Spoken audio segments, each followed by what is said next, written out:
uma avaliação melhor, uma avaliação melhor desta situação. Você estava me perguntando a respeito da energia elétrica, o pessoal está dizendo que a energia elétrica nos outros imóveis aqui já foi restabelecida. Olha, meu querido amigo Rodrigo Garavini, então trazendo todos os detalhes, colocando a mão, no caso não é na massa, né? Mas a mão na madeira mesmo, né, o Garavini?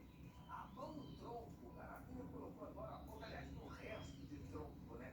No resto, porque do jeito que tá podre ali, foi no resto de tronco. O que você está falando, você foi muito feliz no que falou, até porque quando você acaba cercando uma árvore ali com asfalto, com calçada, com concreto, você abafa a raiz e ela fica podre.